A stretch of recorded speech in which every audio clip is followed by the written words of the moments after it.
Butterflies return someday. Welcome to We Survive Abuse, the podcast where courage meets healing and resilience meets personal revolution. Whether you're seeking connection, inspiration, or simply a moment of understanding, join us as we explore resilience and recovery together. Remember, no matter how dark the path, you are never alone. I'm your host, Tonya GJ Prince. Let's go together. Listen, we're asking that folks stop using assigned female at birth when it comes to women for several reasons. It blew up in Amnesty International's face this past week when they give a somewhat of attempt, I guess, at supporting Afghanistan, the women in Afghanistan, and they used the term assigned female at birth. Yeah, well, that blew up quick because, and they changed it a day or two later because, as we had been saying, it was like, see, previous emails, we had been saying, do not use that terminology, assigned female at birth, because it sounds like when you're dealing with a group of people, uh, particularly women, who are constantly blamed for the oppression and the violence and the abuse that happens to us, that language makes it seem as if the women had some sort of choice in the matter, and oh well, you were assigned female at birth, and you had some other choices, and if you had made those, maybe this wouldn't be happening to you, but you did, oh well. And that is the farthest from the truth. It does not matter how women are dressed, how they look, or how they appear, or who they're in love with, any of those things. We know that we know that we know, and we've always known. It doesn't even matter how old they are. It doesn't even matter how old they are. It doesn't matter if it's an infant. It doesn't matter if it's a frail old lady. It does not matter if it's a person with a disability, because actually that's the group that faces, from what we know, the most sexual violence against them. It doesn't matter. So saying it like that, it's like you're saying, well, there was a choice, but they didn't choose that. They just chose to be women. So whoops, all this happened. And that's gross. That's gross. It's disgusting, and dare I say ignorant.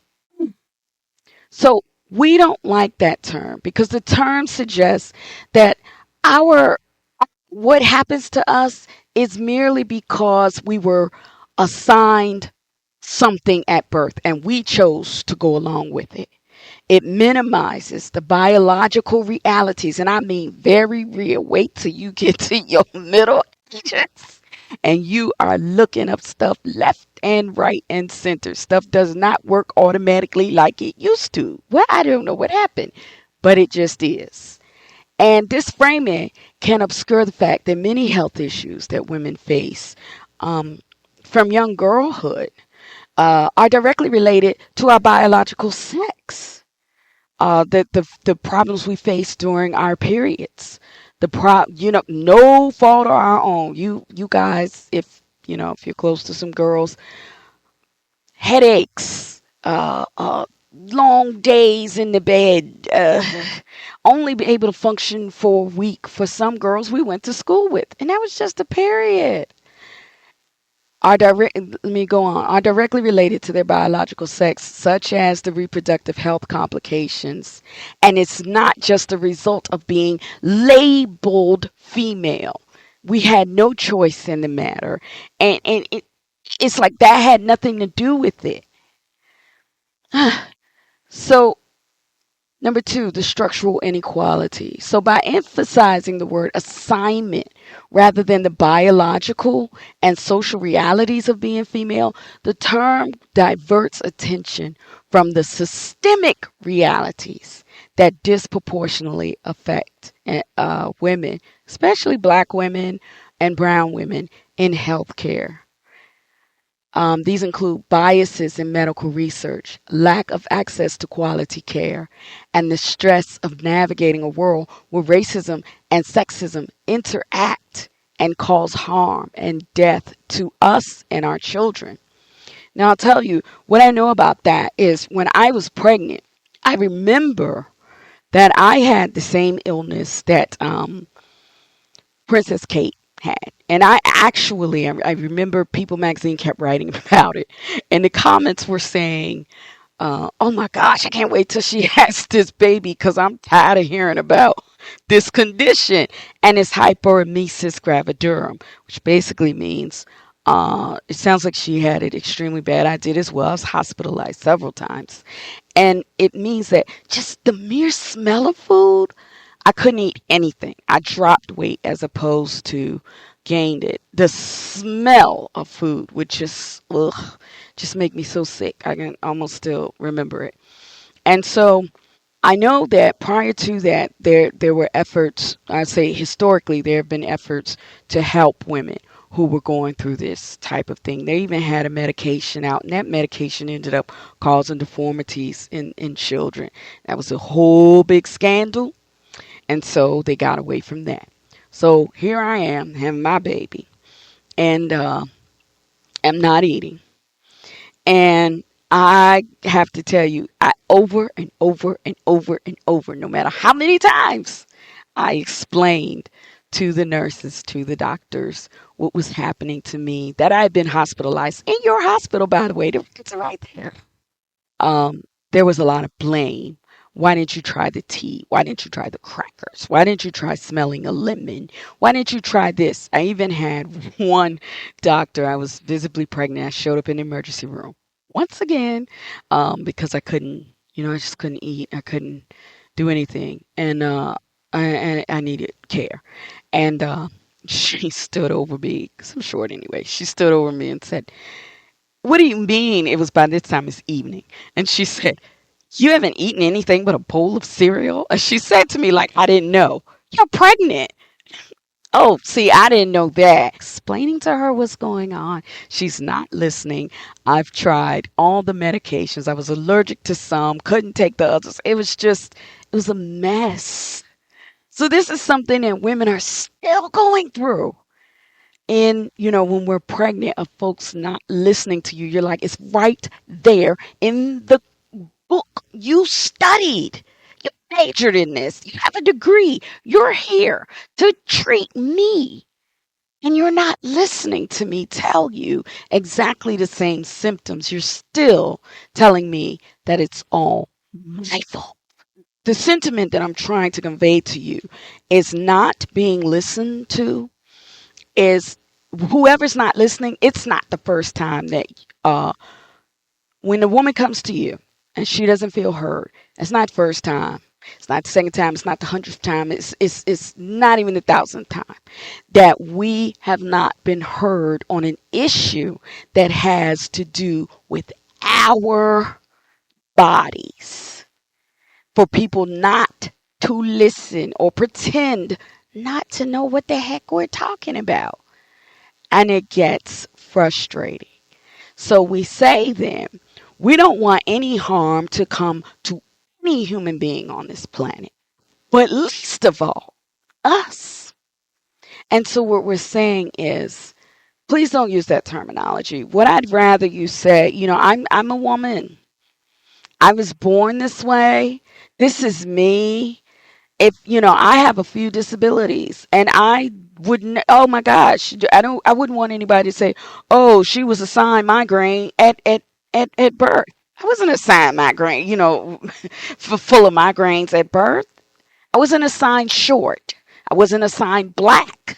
I wasn't assigned any of these things. I am. So it's really, really frustrating when women feel they have not been heard in the first doggone place. And then we say, no, we say it kindly at first. No, y'all always tell us be kind, never tell the men be kind, but you tell us.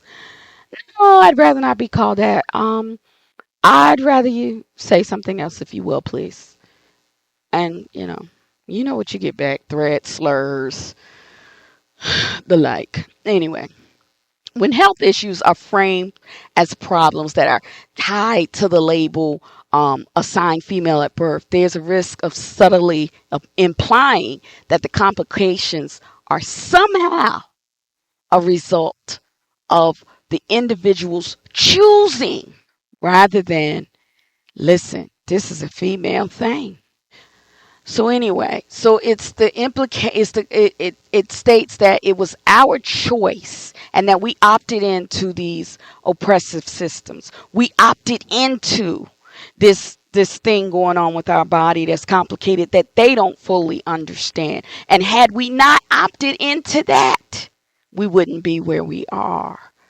And so it would be better for many, many, many, many millions, like half the population, if you could either just call us women, figure out something better, or something that doesn't denote that the women in Congo, the women in Sudan, the women in Afghanistan, who are or the Native American missing women, that had they not gone along with this assigned female at birth and opted into that identity and done all these things that you imply that there are some verbs there that aren't happening. These are nouns and you're implying that it's a bunch of verbs happening, and it's just a noun, it's just a person being. And so just in me being is how this occurred.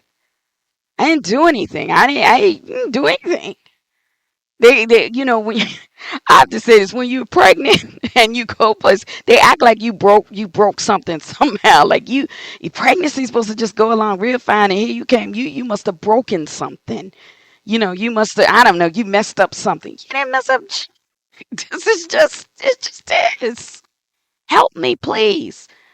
So what happens is women feel blamed. And so rather than addressing the systemic roots of the health disparities and rather than dealing with that, we're not doing that. We're using terms like assigned female at birth. And if it doesn't bother you, that's wonderful. That's cool. That's cool. But know that there are some women who are bothered, and those women should not have to say, submit, comply, and obey, and say, okay, you're right, I'm going to agree. It doesn't bother me. Even if it does bother them, those women should have their say too. If it doesn't bother you, fine, have your say. If it does bother, some women are going to, we want to make space for those women to say, nope, nope, bothers me. I don't like it. I do feel blamed. I do, I feel a kind of way. I don't like it. And I didn't ask for this. This is just it. I'm just me. This just me being the noun I am. You're acting like I made a series of choices. And by the way, in this world, if it was a choice, you would have took it away from me because I'm a woman or a girl, and it would have been a challenge on a ballot somewhere. So, anywho, yeah, that I would hope that some of those, big hospitals and big universities, I guess in them using it, they, want to throw their weight that way. But it only says to women, I'm not listening to you. You're not worth listening to. And saying to us things like, well, see, this is the inclusive way. Inclusive to whom? Inclusive to whom? If I told you I don't like it, and there's a group of us saying we don't like it, that's not inclusive. And we told you why. And you're gonna tore back at us and say, "Oh, that's inclusive." Stop, stop, stop.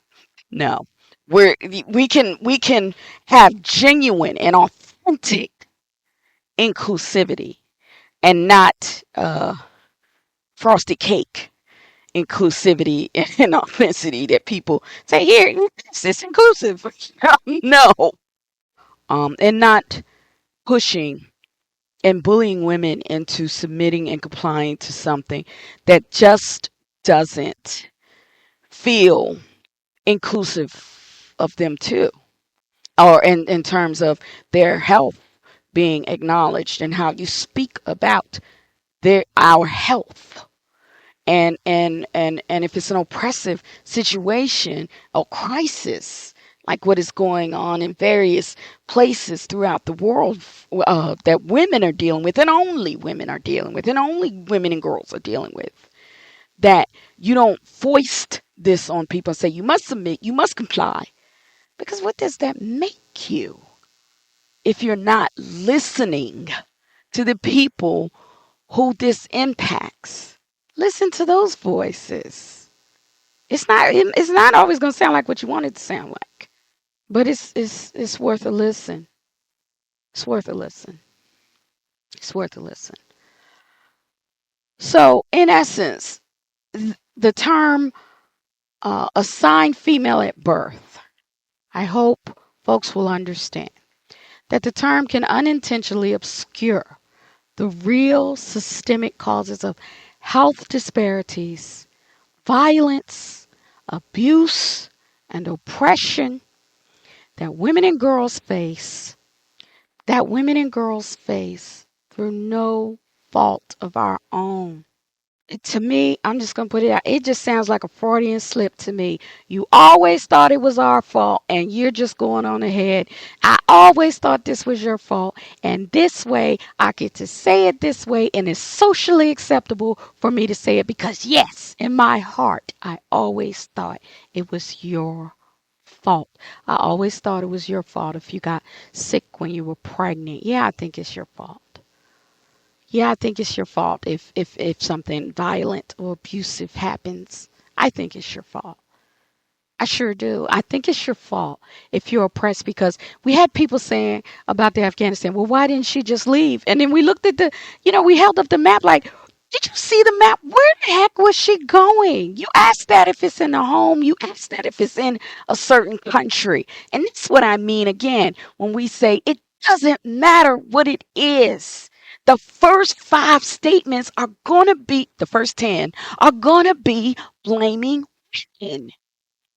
So miss us with that. Don't do that. It's already built in that people, the first little while is gonna be, well, why'd you do this? Well, why did you do that? Well, why did you just leave? This is a dang on country. He said, well, why didn't they just leave the country? Well, like, I don't know, but why don't you ask those dudes why they're doing this? You won't do that, will you? You won't ever do that. Ever, because it's always our fault. And so this terminology, though I understand that there's an intent there, it's not doing what it set out to do. When women hear, I'm blamed again. I'm blamed again. I'm blamed again. It's not doing that. And if you pride yourself on being an organization that serves women, on being a corporation that welcomes women, a church or whatever you have, you will listen to women when they tell you something and not hide behind statements like this and then say, no, no, no, I'm being socially good. See, I'm being socially good when other people are saying, it don't sound very socially good to me at all. Not at all. Not in the least little bit. And you're still waving the flag saying, nope, nope, I'm still socially good. That's harmful. That's very harmful. That's extremely harmful to women. So, in any case, I wrap this up because I don't like to keep y'all too long. But in any case, thank you very much for listening. And speaking of listening, let us listen to the words of women and girls. Often we're not going to say lovely things that you want to hear. Not all the time. You're not going to agree with everything we say. And we are under no obligation to submit, comply, and obey any of you. So, and you aren't to us. So we're hoping that then, therefore, we can all be adults and try to have this dialogue and have conversations that don't hide behind these flags that say socially good when they ain't socially good. And listen to women and girls and our concerns, because we are human beings and we matter. We matter. And I am so sorry for everything that is happening globally with women and girls as our rights are being rolled back. I'm so, so sorry. My solidarity. I stand with you. And that's all I got. All right, guys. You all be great. And try to listen to folks, even if you don't really necessarily like what they say sometimes. Y'all have a great one. I'm out of here. All right. Be great. Be fabulous. It's in you. Bye-bye. This is Tonya GJ Prince. Thanks for listening. Y'all be great.